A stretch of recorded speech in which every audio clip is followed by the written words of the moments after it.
Mga pagbasa ng mga salita ng makapangyarihang Diyos. Paglalantad sa mga Antikristo.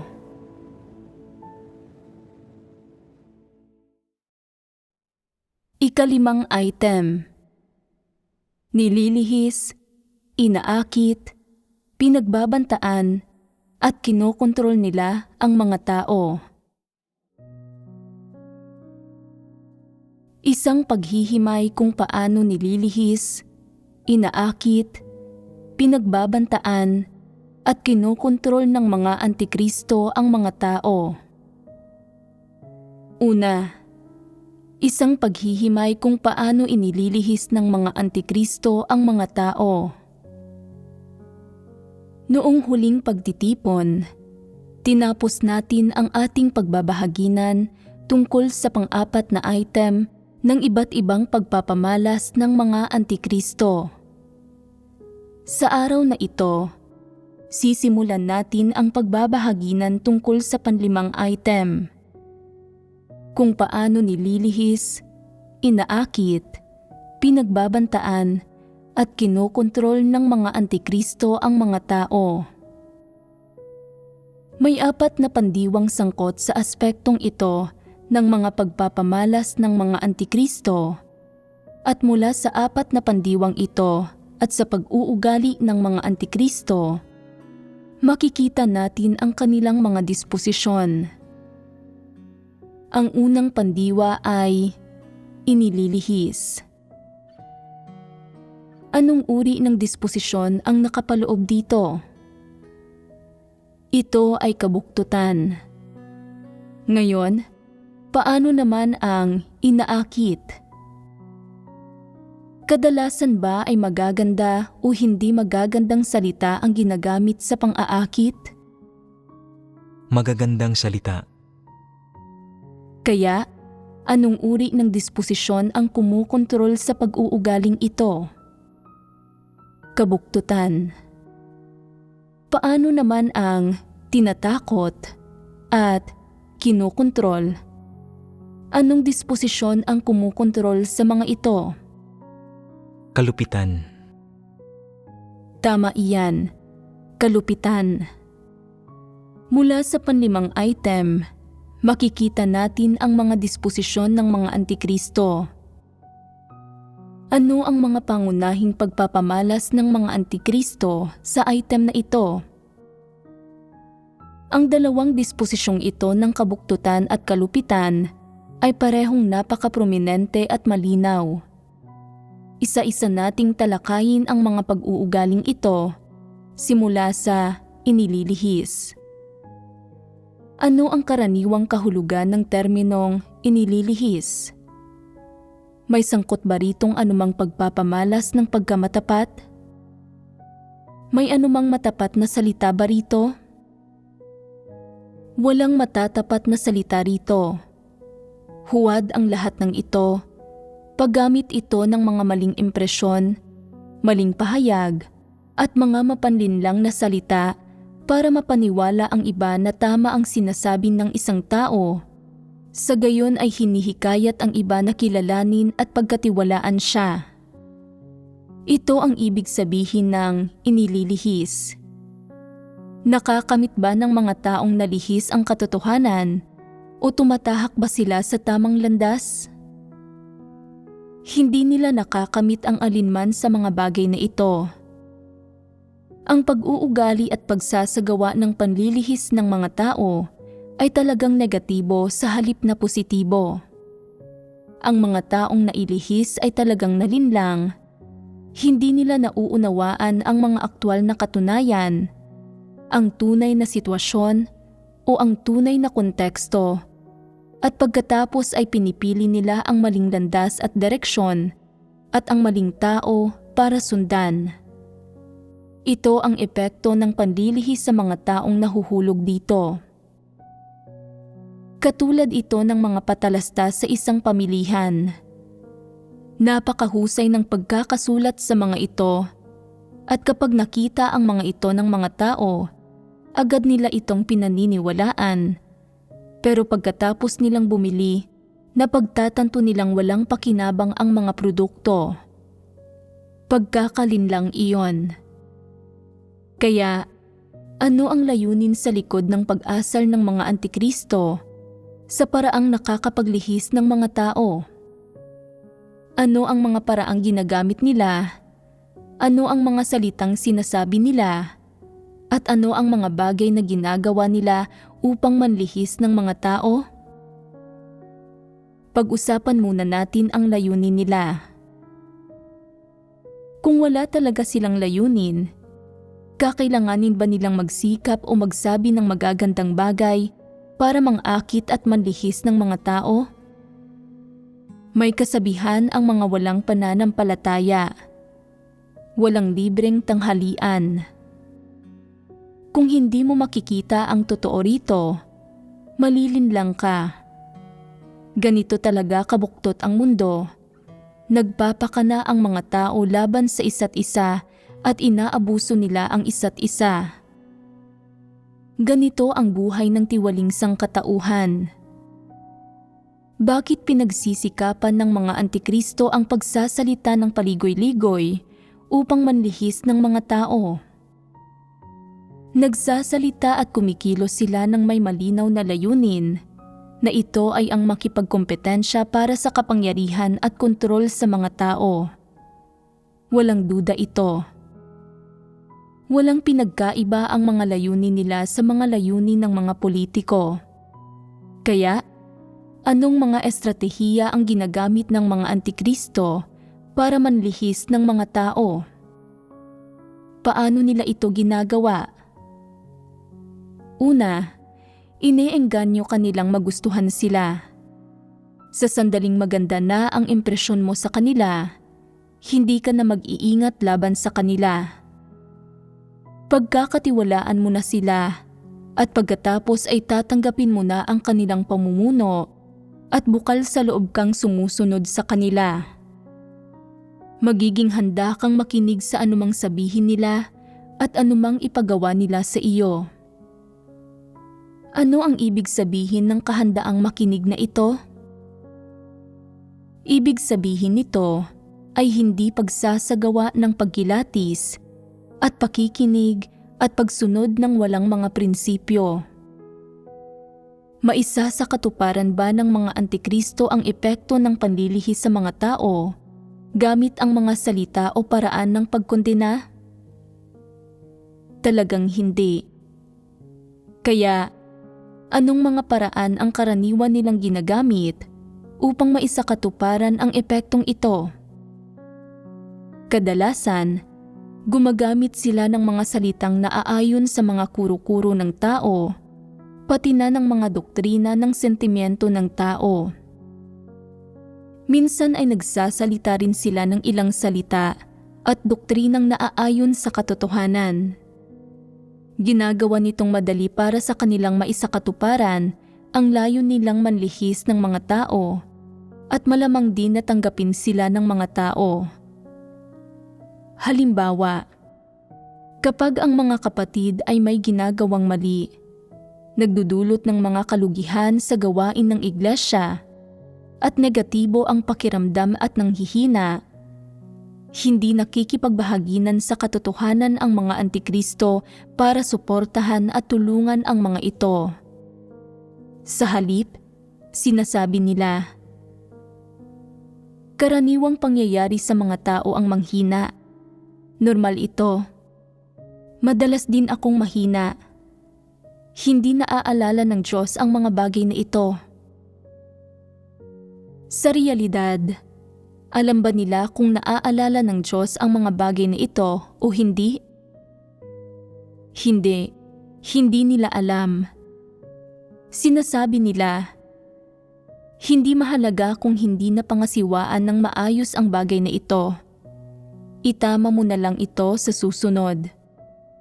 Hindi ito alam ng sambahayan ng Diyos at walang nagtatanong dito. Basta't hindi ko ito iuulat sa nakakataas, hindi ito malalaman ng nakakataas na pamunuan at tiyak na hindi ito malalaman ng itaas at pagkatapos ay hindi rin ito malalaman ng Diyos. Sa makatwid, Hindi bibigyang pansin ng Diyos ang usaping ito. Tayong lahat ay mga tiwaling tao. May katiwalian ka at ganoon din ako. Bilang leader, para akong isang magulang. Responsibilidad ko ang anumang pagkakamaling nagagawa ninyo. Kasalanan ko ang pagkakaroon ng mababang tayog at na hindi ko nagagawang suportahan at tulungan kayo na humantong sa inyong paggawa ng mga maling bagay. Kung may mas mataas na tayog ako, natulungan ko sana kayo at hindi sana kayo nagkamali. Nasa akin ang pananagutan sa bagay na ito. Kahit na pwedeng nakapagdulot ito ng kaunting kawalan sa gawain ng iglesia, pwedeng tayo mismo ang magproseso nito at iyon na ang magiging katapusan ng usaping ito. Walang dapat magtanong tungkol sa usaping ito at walang dapat mag-ulat nito sa nakakataas. Atin-atin na lang ito.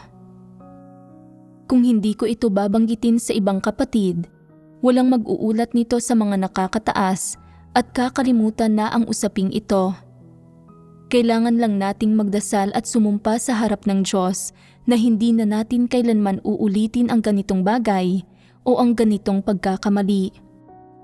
Bilang leader, may responsibilidad akong protektahan kayo. Napakatayog ng Diyos.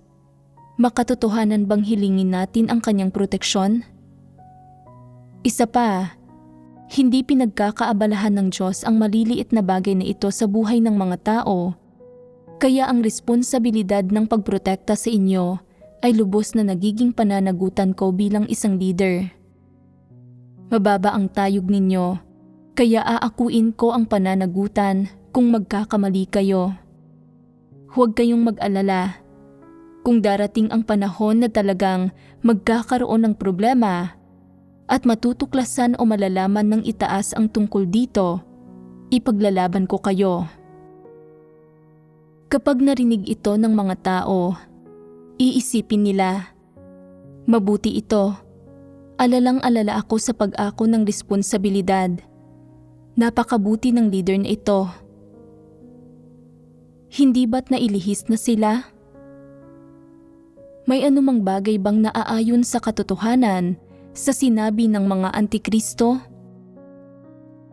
May anumang bagay bang kapaki-pakinabang o nakakapagpalakas sa mga tao? May anumang bagay bang nangangasiwa sa mga usapin batay sa mga prinsipyo? Kaya, anong uri ng mga salita ang mga ito? Ang mga ito ay mga salitang gumagamit ng mga sentimento, pakikiramay, at kapatawaran ng tao upang bumuo ng mga ugnayan. Nagbibigay diin sa mga damdamin at pakikipagkaibigan para dalhin ang relasyon sa isang partikular na antas.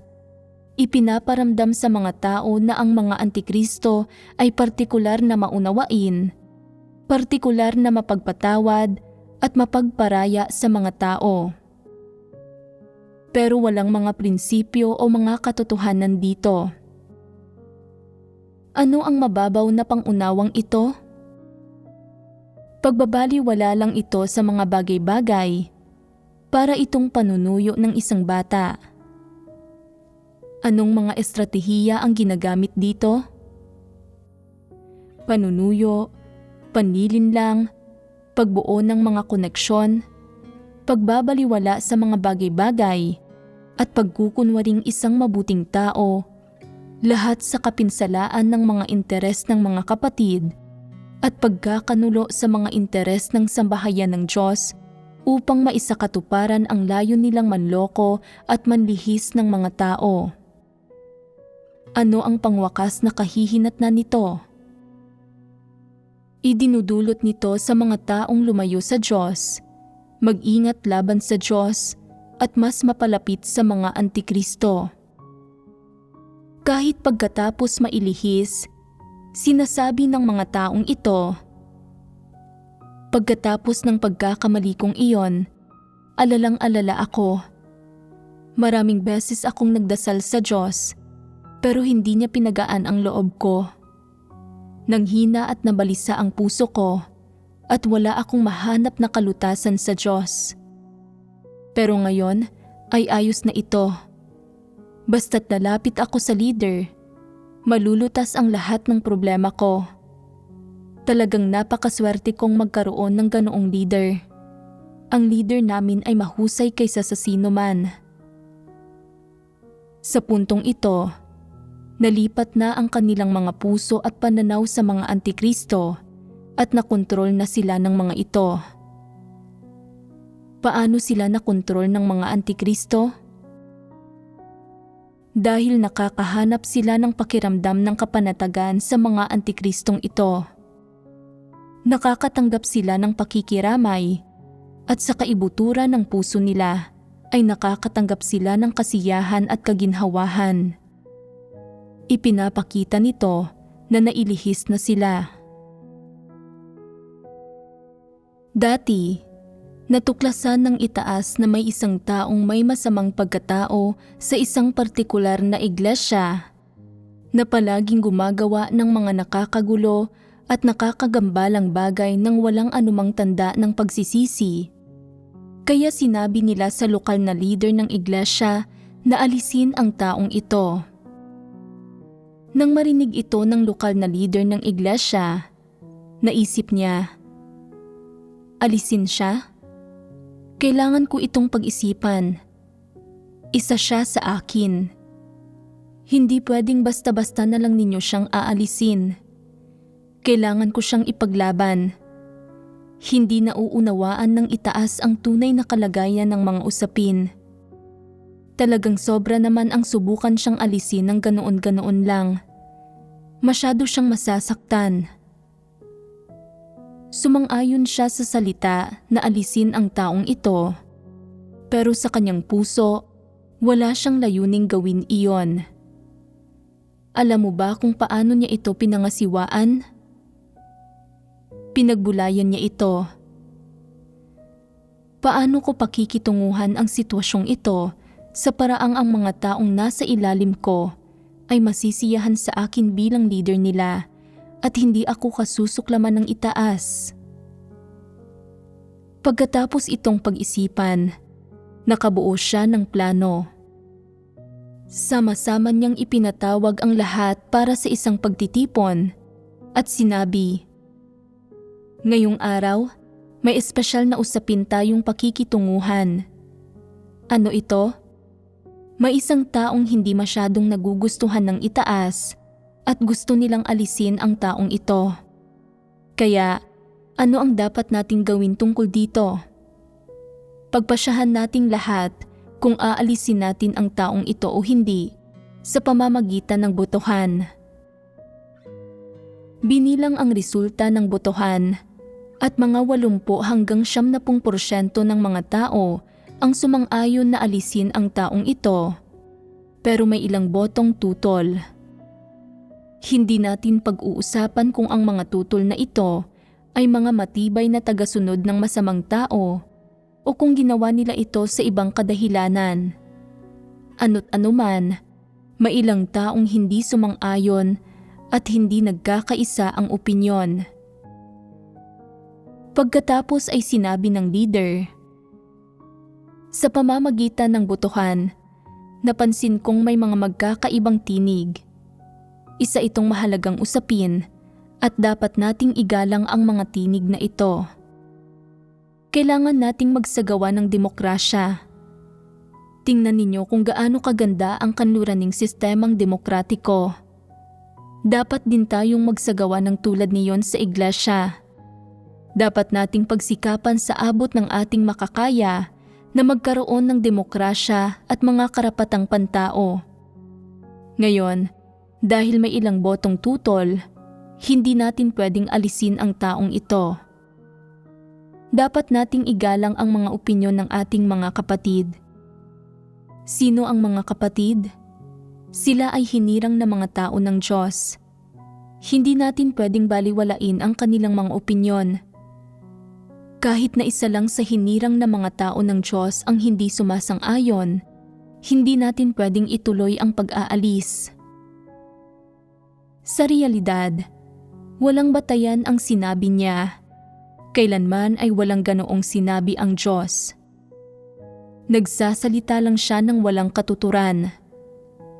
Kalaunan, nang matuklasan ng itaas na hindi pa rin naaalis ang masamang tao, hiningi nila sa lokal na leader na madaliin na ito.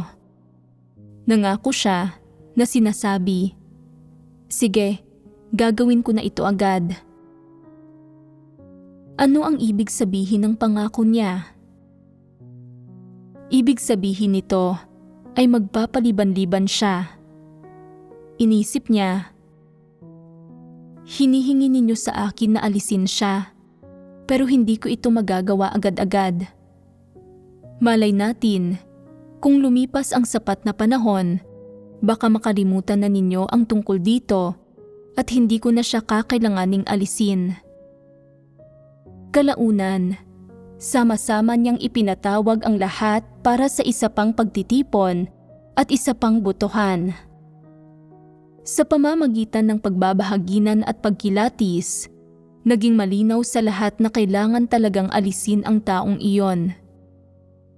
Nabawasan ang mga botong tutol, pero may isa pa ring botong tutol sa pag-aalis sa taong iyon.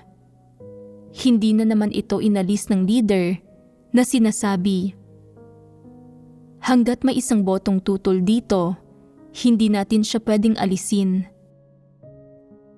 Naisip ng karamihan ng mga tao, kung iniutos ng itaas ang pag-aalis, alisin mo siya. Sigurado namang nakikita ng itaas ang totoo sa bagay na ito. Sigurado namang hindi sila nagkamali. Isa bang prinsipyo ang pagpapasakop sa mga pagsasaayos ng itaas? Ito ba ang katotohanan? Hindi alam ng leader na ito ang katotohanan. Ano ang ginawa niya? Sinabi niya, "May isa pa ring botong laban dito, kaya hindi natin siya pwedeng alisin. Dapat nating lubos na igalang ang mga opinyon ng ating mga kapatid. Ito ang tinatawag na pinakamataas na karapatang pantao." Kalaunan, nang muling nagtanong ang itaas tungkol sa usaping ito, patuloy silang pinakitunguhan ng leader sa isang pabasta-bastang paraan at patuloy na nagpaliban-liban. Sa huli, nang makita ng itaas na hindi niya inaalis ang masamang tao, tinanggal at inalis din nila siya.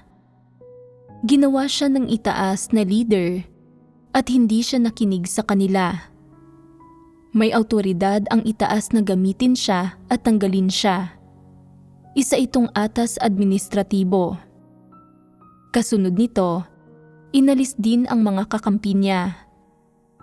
Kailangan bang pagbutohan ng lahat ang mga pagsasaayos ng itaas? Hindi. Bakit hindi? Hindi ninyo maipaliwanag kung bakit. Mukhang medyo katulad kayo ng naguguluhang leader na iyon, tama ba? Sabihin ninyo sa akin, ang mga salita bang ito na ibinabahagi ko sa inyo ay mga doktrina o mga realidad? Mga realidad.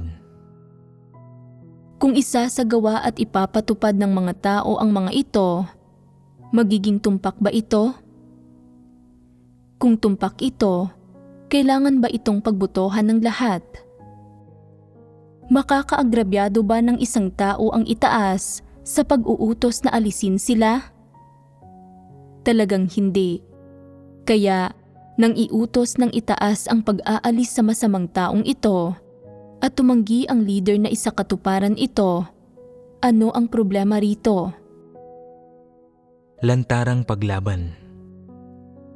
Higit pa ito sa basta lantarang paglaban, paglikha ito ng nagsasariling kaharian.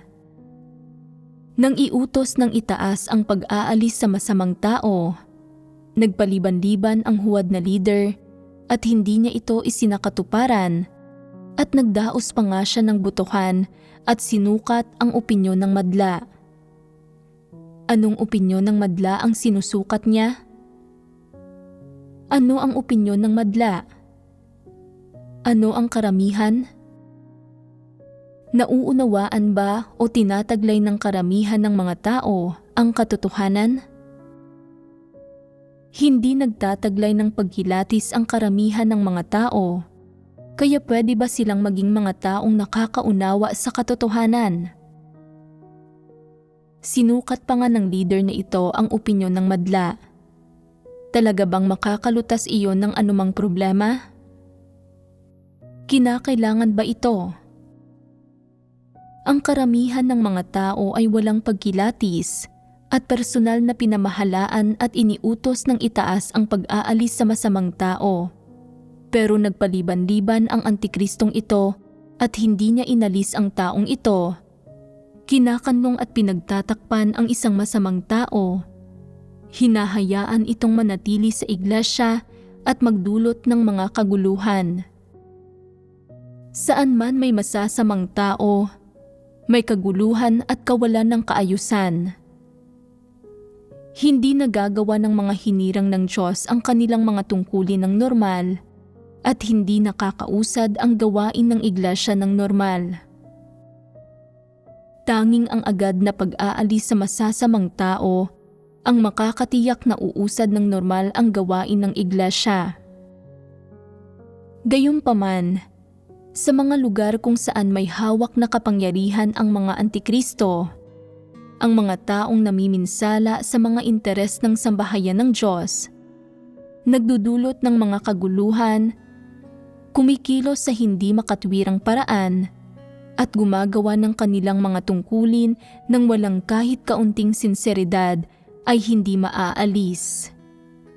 Ang mga antikristo ay nagwawala sa paggawa ng di mabubuting bagay sa iglesia. Kinakanlong at pinagtatakpan ang masasamang tao at hindi mananampalatayang iyon. Ano ang palusot nila sa paggawa nito? Ang palusot na mga opisyal sila, kaya sila ang dapat na maging mga Panginoon ng ibang tao. Pinoporma nila ang kanilang sarili bilang mga opisyal sa sambahayan ng Diyos at gusto nilang maging mga Panginoon ng ibang tao. Sabihin ninyo sa akin, sino ang Panginoon ng tao? Ang Diyos at ang katotohanan ang Panginoon ng tao. Walang halaga ang mga antikristong iyon. Gusto nilang maging mga Panginoon ng mga taong ito, pero hindi nila alam kung sino ang Panginoon nila. Hindi ba't mga kawatan sila? Ginagamit ng mga antikristo ang paraang ito upang sabihin sa mga tao, kaya kong maging Panginoon ninyo. Kung kayo ay may anumang hinaing, anumang pagkadiskontento, o kung dumanas kayo ng anumang kawalang katarungan o paghihirap, bilang leader ninyo, kaya ko itong ayusin para sa inyo. Pagkatapos ay nalilihis ng mga antikristong iyon ang mga hindi nakakaunawa sa katotohanan o sa mga aktwal na katunayan. Itinuturing sila ng mga ito bilang mga ninuno at Diyos na susundin at sasambahin. Ano ang nararamdaman ng mga nakakaunawa sa katotohanan kapag nakakaharap nila ang ganoong mga antikristo? Nasusuklam at nandidiri sila sa mga ito, sinasabing, gusto mong maging Panginoon namin at kontrolin kami? Manigas ka. Pinili ka namin bilang leader namin para akayin mo kami sa harapan ng Diyos, hindi sa harapan mo. Ibig sabihin nito ay nakita na nila ang totoo sa mga pakanan ng mga antikristo. Ang mga antikristo ay nandilihis ng mga tao sa palusot na pagiging mga Panginoon ng mga tao. Ipinapaisip sa mga tao na naaayon ito sa mga pangangailangan ng mga ito, emosyonal man ito, psikolohikal, espiritual, o ibang pangangailangan.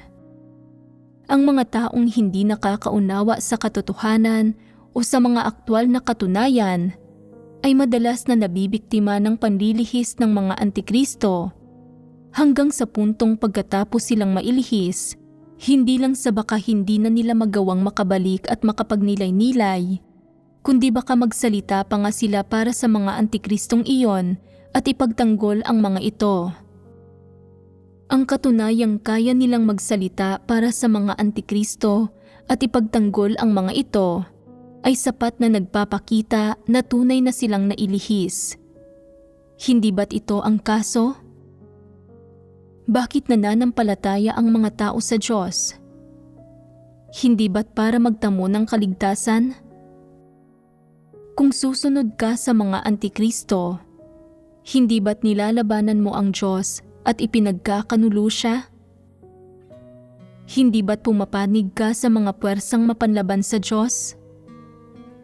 Kung ganoon, gugustuhin ka pa rin ba ng Diyos? Kung sa pangalan ay susunod ka sa Diyos, pero susunod ka naman sa isang tao, paano ka titingnan at haharapin ng Diyos? Kung tatanggihan mo ang Diyos, hindi ba't itataboy ka niya? Kung hindi nauunawaan ng mga tao ang kaunting doktrinang ito, mauunawaan ba nila ang katotohanan? Hindi ba't magulo ang isip ng mga taong ito? Hindi isang paminsan-minsang pagpapamalas ng mga antikristo ang panlilihis ng mga tao. Madalas nila itong ginagawa. Ito ang kanilang hindi nagbabagong prinsipyo sa pagkilos o pwedeng sabihing ito ang kanilang batayan, paraan at kalakaran sa paggawa ng mga bagay-bagay. Ito ang hindi nagbabagong estilo ng kanilang mga kilos. Kung hindi, sino na lang ang titingala sa kanila? Una sa lahat, hindi nila nauunawaan ang katotohanan. Pangalawa, may masamang pagkatao sila. Pangatlo, wala rin silang may takot sa Diyos na puso. Kaya paano nila nagagawang ganap na sumuko sa kanila, tumingala sa kanila, at humanga sa kanila ang mga tao? Sumasandig sila sa iba't ibang diskarte at paraan upang magpasikat. Ineengganyo ang mga taong tingalain at sambahin sila. Ginagamit nila ang mga paraang ito upang manlihis ng mga tao. Binibigyan ang mga ito ng mga partikular na maling impresyon. Ipinapakita sa mga ito na espiritual sila. Minamahal nila ang Diyos. Nagbabayad sila ng halaga. Madalas silang nagsasabi ng mga tamang salita at nagmumungkahi ng mga tamang teorya. At iniingatan nila ang mga interes ng mga kapatid. Pagkatapos, ginagamit nila ang mga maling impresyon na ito upang lumikha sa mga tao ng pakiramdam ng paggalang at paghanga na isa sa katuparan nila ang kanilang layong makapanlihis ng mga tao at mapasunod ang mga ito. Kapag nanlilihis sila ng mga tao ng ganito, naaayon ba sa katotohanan ang mga bagay na ginagawa nila? Bagamat sinasabi nila ang lahat ng tamang bagay, tiyak na hindi naaayon sa katotohanan ang mga bagay na ginagawa nila. Hindi makikita ng mga taong walang pagkilatis ang problema. Tungkol sa diwa ng panlilihis ng mga tao, dahil sa kanilang mga kilos ay nagiging mahirap para sa mga taong makita na hindi sila naaayon sa katotohanan.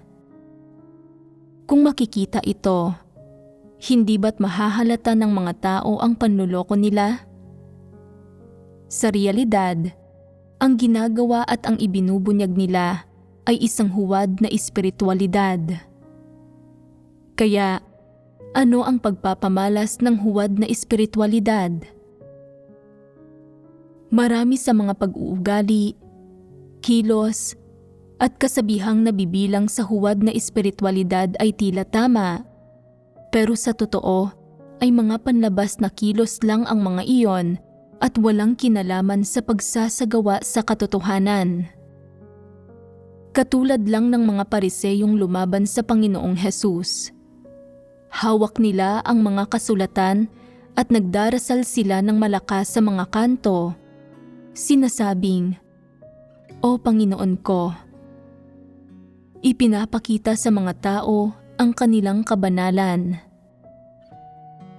Ang resulta sa panahon ngayon, naging alternatibong termino na ang Pariseyo para sa mga taong mapagpaimbabaw. Aling pang-uri ang nilalagay sa unahan ng Pariseyo? Mapagpaimbabaw. Sa katunayan, kahit hindi sabihin ang mapagpaimbabaw, hanggat nababanggit ang salitang Pariseyo, malalaman mo na hindi ito isang positibong salita. Katulad ito ng kawatan o dyablo at taglay ang parehong kahulugan. Tungkol sa huwad na espiritualidad, sa panahon ngayon, kaunting tao lang ang tumatalakay sa espiritualidad. At sa tuwing may magbabanggit sa espiritualidad, ano ang dinaragdag nila sa unahan nito? Huwad. Tama, huwad. Sa karamihan ng mga kaso, ang mga pagpapamalas ng mga antikristo na nanlilihis sa mga tao ay talagang mga pagpapamalas ng huwad na espiritualidad.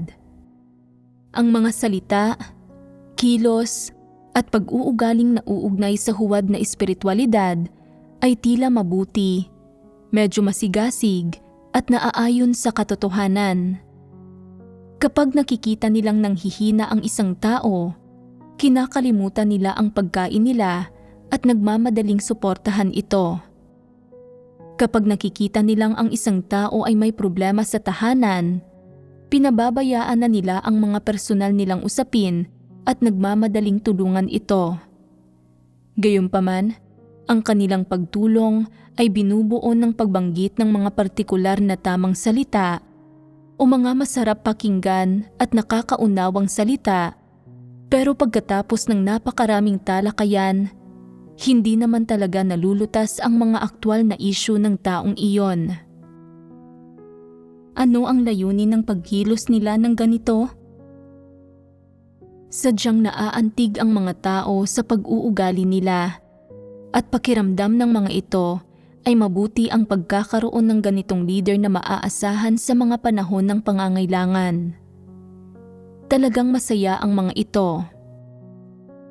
Sa makatwid, masasabi na hindi lang gumagamit ang mga antikristo ng mga salita upang manlihis ng mga tao, kundi kasabay nito ay gumagamit din sila ng iba't ibang pag-uugali upang ilihis ang mga ito, upang mapaniwala ang mga tao na masyado silang espiritual, pambihira at karapat-dapat sa tiwala at pagsandig ng mga ito.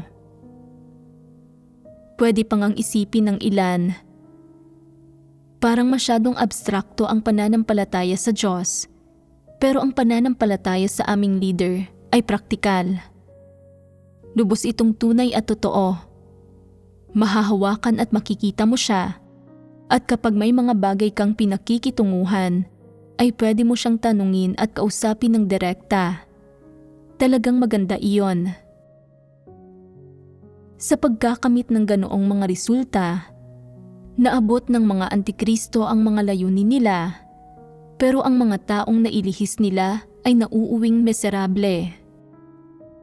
Pagkatapos mailihis ng mga antikristo sa loob ng ilang panahon, kapag ang mga taong ito ay muling humarap sa Diyos, hindi na nila alam kung paano magdasal o buksan ang puso nila sa Kanya. Higit pa rito, kapag nagsasama-sama ang mga taong ito, sila ay nagbobolahan, nagkukunwaring espiritual, at nanlilihis at nandaraya sa isa't isa. Sa huli, sinasabi pa nga ng mga antikristo, ang bawat kapatid sa ating iglesia ay nagmamahal sa Diyos. Kapag nahaharap sa mga issue, bawat isa sa kanila ay tumutugon ng tama sa sitwasyon. Kahit na maaresto sila ng malaking pulang dragon, kaya nilang lahat na manindigan sa kanilang patotoo. Hindi magkakaroon ng kahit isang hudas sa atin. Tinitiyak ko ito. Ang nangyari, nang maaresto sila, Karamihan sa kanila ay naging Judas. Hindi ba't isang grupo sila ng mga kawatan? Ginagamit ng mga antikristo ang mga walang kabuluhang salita at islogang ito upang lokohin, ilihis at dayain ang mga kapatid. Karamihan ng mga tao ay hangal at ignorante, walang pagkilatis at pinapayagan ang mga antikristo na umasal ng walang pakundangan. Matagal nang binigyang diin ng mga pagsasaayos ng gawain mula sa itaas kung paano pangangasiwaan ang mga sitwasyon kapag dumating ang mga iyon at kung anong gawain ang isasagawa na ang layon ay tiyaking magagawa ng lahat ng hinirang na mga tao ng Diyos ang kanilang mga tungkulin sa isang ligtas na kapaligiran. Kapag nagkaroon ng mga pag-aresto at pag-uusig, dapat na mabawasan ang mga kawalan hanggat maaari. Kung ang lahat ng hinirang na mga tao ng Diyos ay maaaresto at makukulong, naganap na mawawala ang kanilang buhay iglesia, hindi ba't hahantong ito sa kakulangan sa kanilang buhay pagpasok? Kapag hindi nakakakain at nakakainom ng mga salita ng Diyos sa kulungan, magiging ganap ba ang buhay ng isang tao? Kaunting salita lang ng mga himno ang kaya nilang matandaan at bawat araw ay nakasalalay ang kanilang buhay sa kaunting salitang iyon. Kapag nagdarasal sila sa gabi, nagagawa lang nila ito ng tahimik sa kanilang puso at hindi sila nangangahas na igalaw ang kanilang mga labi. Ang tanging naiwan sa kanilang puso ay ang mga kaisipang tulad ng huwag kang magtaksil, huwag kang maging Judas, manindigan ka sa patotoo sa Diyos at luwalhatiin mo siya, huwag mo siyang bigyan ng kahihiyan. Wala nang iba. Ganoon lang kaliit ang taglay na tayog ng mga tao. Hindi isinaalang-alang ng mga antikristo ang mga bagay na ito. Bakit sila tinawag na mga antikristo? Inaabuso nila ang iba at pinipinsala ang mga kapatid ng walang pag-aatubili. Hinihingi ng mga pagsasaayos ng gawain mula sa itaas na gawin ng mga tao ang tungkulin nila sa isang ligtas na konteksto at umiwas sa mga aksidente hanggat maaari. Pero hindi sumusunod ang mga antikristo sa mga pagsasaayos ng gawain na ito kapag ginagawa nila ang kanilang mga trabaho. Sumisigaw at pikit mata silang kumikilos ayon sa sarili nilang kalooban. Ipinagwawalang bahala ang seguridad. May ilang hangal na individual na walang pagkilatis at nag-iisip. Bakit ba palaging binabanggit ng itaas ang seguridad? Bakit ba takot na takot sila sa mga aksidente? Ano ba ang dapat katakutan? Ang lahat ng bagay ay nasa mga kamay ng Diyos. Hindi ba't kahangalan na magsabi ng ganoong mga bagay? Pwedeng mababa ang tayog mo, pwedeng wala kang pangunawa, at pwedeng hindi mo makita ang totoo sa mga usapin, pero hindi ka pwedeng kumilos ng may kahangalan. Isinaayos ng itaas kung paano dapat magtipon ang mga tao sa mga partikular na sitwasyon at kung ano ang mga prinsipyong dapat nilang sundin. Para saan ang lahat ng detalyadong pagsasaayos na ito? Ang mga ito ay talagang para protektahan ang mga hinirang ng Diyos, nang sa gayon ay makapagtipon-tipon sila at magawa nila ng normal at ligtas ang kanilang mga tungkulin. Ang seguridad ay nagbibigay daan sa iyong patuloy na manampalataya sa Diyos, isabuhay ang iyong buhay iglesia, at kumain at uminom ng mga salita ng Diyos ng normal. Kung maging ang iyong seguridad ay mawawala, kung maaaresto ka ng malaking pulang dragon, at sa kulungan ay hindi ka makakarinig o makakapagbasa ng mga salita ng Diyos, hindi makakaawit ng mga himno, at hindi ka makakadalo sa mga pagtitipon, paano ka pa ring makakapanampalataya sa Diyos? Baka maging isa ka lang mananampalataya sa pangalan lang. Walang pakialam ang mga Antikristo sa mga usaping ito. Wala silang pakialam sa buhay at kamatayan ng mga tao. Alang-alang sa pagbibigay ng kasiyahan sa sarili nilang mga ambisyon at pagnanais, hinihikayat nila ang lahat na tumindig at pikit matang sumigaw. Hindi kami natatakot sa mga pangyayari. Nasa amin ang Diyos. Walang anumang nauunawaan ang mga hangal na tao at nalilihis ang mga ito ng mga salitang ito. Ang lahat ng tao ay may mga malabo at walang kabuluhang kaisipan na nag-iisip. Nananampalataya kami sa Diyos at pinoprotektahan kami ng Diyos. Kung may mangyari sa amin, may pahintulot ito ng Diyos. Hindi ba't walang kabuluhan ang mga salitang ito? Ganito kumilos ang mga Antikristo at ang mga taong hindi nakakaunawa sa katotohanan. Kahit na pwedeng ang mga kapatid ay hindi nakakaunawa, bilang mga leader na madalas na nakikipagbahaginan sa mga pagsasaayos ng gawain, hindi ka dapat maging ignorante sa mga bagay na ito. Dapat mong isakatuparan ang gawain alinsunod sa mga pagsasaayos ng gawain at hindi dapat palaging gustuhing magsalita ng labis para bigyan ng kasiyahan ang mga ambisyon at pagnanais mo. Iniisip pa nga na mas maraming taong nakikinig sa iyo mas mabuti at mas marami ang naroroon, mas nagiging masigasig ang talumpati mo. Upang makuha ang loob ng mga taong nasa ilalim nila at mahikayat ang mga itong makinig sa kanilang direksyon, sama-samang tinitipon ng mga Antikristo ang mga taong ito sa libreng oras ng mga ito, nang walang anumang pagsasaalang-alang sa seguridad ng kapaligiran. Sa huli, ay dinadala ang mga taong ito sa kanilang pagbagsak. Ang mga Antikristo ay bihasa sa pagsasabi ng mga dakilang bagay at sa paggamit ng ilang walang kabuluhan, huwad na espiritual at mga teoretikal na batayan upang manlihis ng mga tao. Marami na walang pagkilatis ang basta lang nakikinig sa kanila at sumusunod ang mga ito sa mga Antikristo, paano man nila minamanipula ang mga ito na nagreresulta sa gulo at pagkaaresto. Paano pwedeng lumitaw ang mga kaguluhang ito?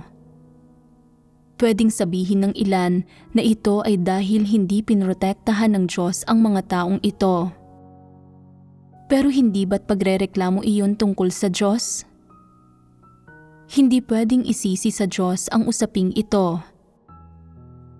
Pinahihintulutan ng Diyos na maranasan ng mga tao ang kanyang gawain sa iba't ibang sitwasyon. Kung isa sa katuparan mo ang iyong pagsasagawa, alinsunod sa mga prinsipyong batay sa mga pagsasaayos ng gawain, at kapag pinahihintulutan ng kapaligiran, kahit gaano pa karaming tao ang magtipon-tipon, makakakain at makakainom ka ng mga salita ng Diyos ng normal, mararanasan ang gawain ng Diyos at magagawa ang mga tungkuling dapat mong gawin. Pagkatapos ay aakayin ka ng Diyos at isa sa katuparan niya ang kanyang gawain sa iyo. Kung lalabagin mo ang mga hinihingi galing sa itaas at pikit mata kang kikilos ayon sa sarili mong kalooban at may mangyari, kahangalan at kamangmangan lang iyon. Hindi nilalayon ng Diyos na ipakulong ang lahat ng tao upang pinuhin sila. Ang kanyang layunin ay ang maayos na makakain at makainom ng kanyang mga salita ang bawat tao at makaranas ng kanyang gawain. Gayunpaman, hindi ito nauunawaan ng mga Antikristo. Pinaniniwalaan nila ang sarili nilang lohika. Iniisip na sa pamamagitan ng proteksyon ng Diyos, walang dapat katakutan. Wala silang pangunawa sa mga prinsipyo ng proteksyon ng Diyos at pikit mata silang sumusunod sa mga patakaran. Palaging binibigyang kahulugan ang Diyos. Maraming tao ang nalilihis nila at kasama nilang kumikilos ng pikit mata. Ipinagwawalang bahala ang mga pagsasaayos galing sa itaas at bilang resulta, may nangyayari. Sila ay naaaresto at dumaranas ng pagpapahirap sa kulungan. Anong uri ng tayog ang taglay ng mga taong ito kapag nagkakaroon ng problema? May kaunting sigasig lang sila. Nakakaunawa sila ng kaunting doktrina at kaya nilang sumigaw ng ilang slogan, pero wala silang anumang kaalaman tungkol sa Diyos. Wala silang tunay na pangunawa, kaalaman o karanasan sa katotohanan, at walang pangunawa ng kung paano gumagawa ang Diyos upang iligtas ang mga tao. Sumasandig lang sila sa sigasig para sumunod sa Diyos at may kaunting determinasyon. Kaya ba ng mga taong may ganitong uri ng tayog na magbigay ng patotoo kapag sila ay naaresto at nakulong? Talagang hindi. Sa sandaling magtaksil sila, ano ang mga kahihinatnan? Nagsisimula silang mag-isip, hindi ba't makapangyarihan sa lahat ang Diyos? Ang lahat ng bagay ay nasa kanyang mga kamay, kaya bakit hindi niya ako iligtas? Bakit hinahayaan niya akong magdusa ng ganito? May Diyos nga ba talaga?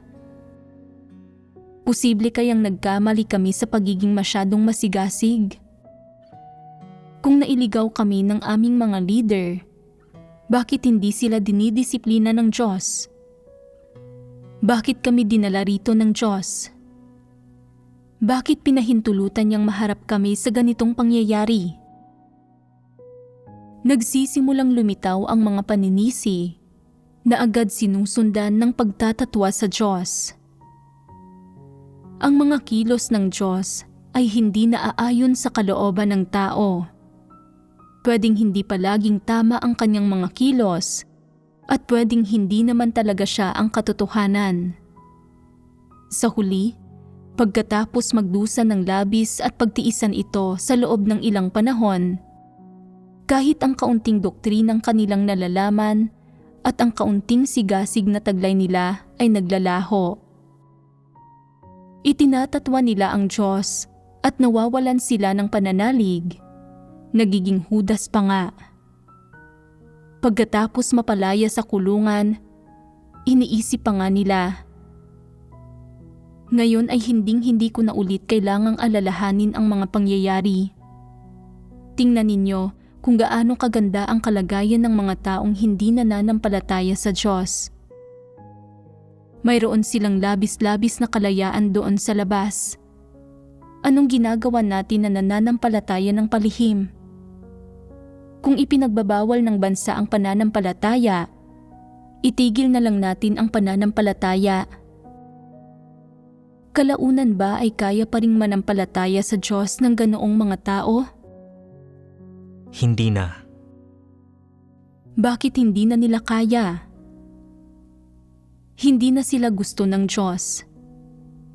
Minsan ka lang pipiliin ng Diyos at nawala na ang tsansa mo, kaya hindi ka nagugustuhin ng Diyos sa pangalawang pagkakataon. Ano ang pag-asa ng ganoong mga tao na magkamit ng kaligtasan? Wala. Wala nang natitirang pag-asa. Ito ang kahihinatnang sa huli ay idinudulot ng mga antikristo sa pamamagitan ng pag-asal ng walang pakundangan at paggamit ng mga partikular na huwad na espiritual na teorya upang manlihis ng mga tao na nagdudulot sa mga itong maghangad ng panlabas na espiritualidad at sigasig. Ano ang kinahinatnan? Kung ililigtas man ng Diyos ang mga taong ito o hindi ay desisyon ng Diyos.